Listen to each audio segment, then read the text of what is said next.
എല്ലാവർക്കും എൻ്റെ പുതിയൊരു വീഡിയോയിലേക്ക് സ്വാഗതം. ഇന്ന് ഞാൻ ഉണ്ടാക്കാൻ പോകുന്നത് സേമിയ പായസമാണ് കേട്ടോ. നൂൽ പായസം എന്നൊക്കെ പറയും നമ്മുടെ നാട്ടില്. അപ്പൊ അതാണ് ഞാൻ ഇന്ന് ഉണ്ടാക്കാൻ പോകുന്നത്. വളരെ എളുപ്പമുള്ള ഒരു പായസമാണ്.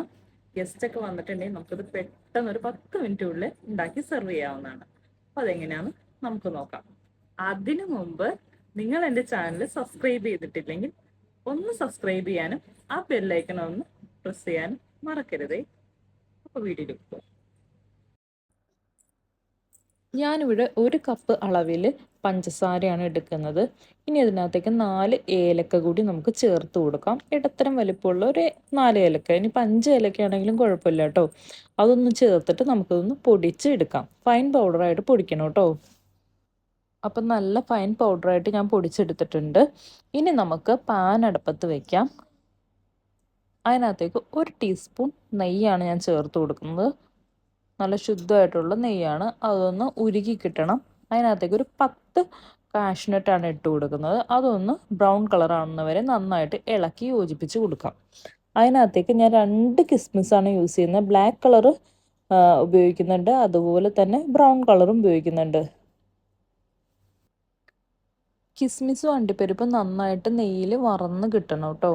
ഒന്ന് ചെറുതായിട്ട് ഈ കിസ്മിസ് എല്ലാം കൂടി ഒന്ന് പൊങ്ങി വരുമ്പോൾ തന്നെ നമുക്കൊന്ന് അരിച്ച് മാറ്റിയെടുത്ത് വയ്ക്കാം.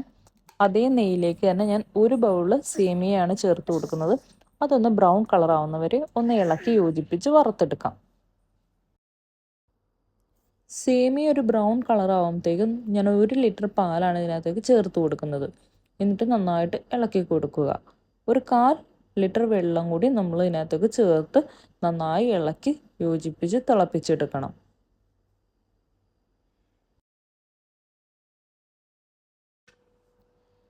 ഈ പായസം ഉണ്ടാക്കുന്ന പാത്രം നന്നായി ക്ലീൻ ചെയ്ത് കഴുകി വൃത്തിയാക്കിയതിന് ശേഷം മാത്രമാണ് ഈ പായസം ഉണ്ടാക്കാൻ പാടുള്ളൂ. അല്ലെങ്കിൽ പാലൊക്കെ ഒഴിക്കുമ്പോഴത്തേക്കും സോപ്പിൻ്റെ അംശം ഉണ്ടെങ്കിൽ പെട്ടെന്ന് പിരിഞ്ഞു പോകാൻ ചാൻസ് ഉണ്ട് കേട്ടോ.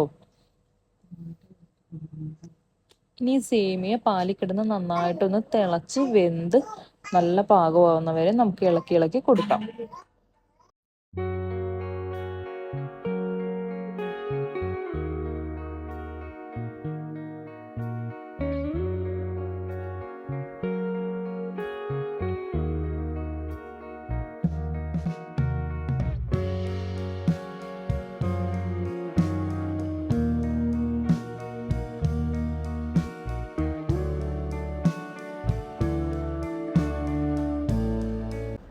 ഇപ്പോൾ പാല് നന്നായിട്ട് തിളച്ച് സേമിയ നന്നായിട്ട് കുറുകി വരുന്നുണ്ട് കേട്ടോ. ഈ ഒരു സമയത്ത് നമ്മൾ നേരത്തെ പൊടിച്ച് വെച്ചിരുന്ന പഞ്ചസാര ഏലക്കയും ആ പൊടിയൊന്ന് ഇതിനകത്തോട്ട് ചേർത്ത് കൊടുക്കാം. മധുരം ആവശ്യാനുസരണം വേണം നമ്മൾ ചേർത്ത് കൊടുക്കാൻ. ഞാൻ 1 ടീസ്പൂൺ ഇട്ടിട്ട് ഒന്ന് ഇളക്കി കൊടുത്തിട്ട് മധുരം ഒന്ന് ചെക്ക് ചെയ്യുന്നുണ്ട് കേട്ടോ. അങ്ങനെ വേണം മധുരം ചേർത്ത് കൊടുക്കാൻ. മൊത്തത്തിൽ അങ്ങ് ചേർത്താൽ ചിലപ്പോൾ മധുരം കൂടിപ്പോകാൻ ചാൻസ് ഉണ്ട്.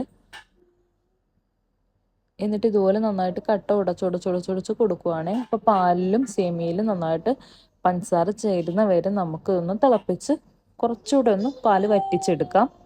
അതുവരെ വീണ്ടും ഇളക്കിക്കൊണ്ടേയിരിക്കണം കേട്ടോ.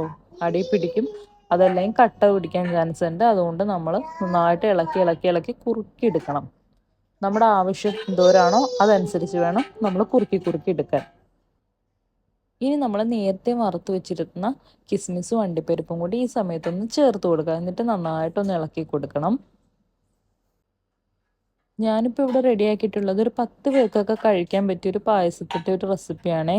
ഇനി നിങ്ങൾക്ക് കൂടുതൽ വേണമെങ്കിൽ ഇതെല്ലാത്തിൻ്റെ അളവൊന്ന് കൂട്ടിയാൽ മതി കേട്ടോ. ഒരുപാട് വെള്ളം വറ്റിച്ചെടുക്കരുത്. ഇനി ഇത് അടുപ്പത്തുനിന്ന് നമ്മൾ ഇറക്കി വെക്കുമ്പോൾ ഒന്നുകൂടെ ഇരുന്നിട്ട് പെട്ടെന്ന് സേമിയയിലോട്ട് ഈ പാലൊന്ന് വലിച്ച് എടുക്കുന്നു. എനിക്ക് ഭയങ്കര ഇഷ്ടമുള്ള ഒരു പായസമാണ് നൂൽ പായസം. അപ്പൊ ഓണൊക്കെ അല്ലേ വന്നത്, എളുപ്പത്തിൽ ഉണ്ടാക്കാൻ പറ്റിയ ഒരു പായസമാണ് കേട്ടോ. എനിക്ക് ഭയങ്കര ഇഷ്ടം, നിങ്ങൾക്ക് ഇഷ്ടപ്പെടും. മറക്കാണ്ട് ഉണ്ടാക്കി നോക്കുക. അപ്പൊ എൻ്റെ ഈ വീഡിയോ ഇഷ്ടപ്പെട്ടെങ്കിൽ സബ്സ്ക്രൈബ് ചെയ്യാനും ലൈക്ക് ചെയ്യാനും നിങ്ങൾ മറക്കരുത് കേട്ടോ. ഇത് നിങ്ങൾ ഉണ്ടാക്കിയിട്ട് അതിൻ്റെ അഭിപ്രായങ്ങളൊക്കെ എന്നോട് പറയണേ. പുതിയൊരു വീഡിയോ ആയിട്ട് വരുന്നവരെ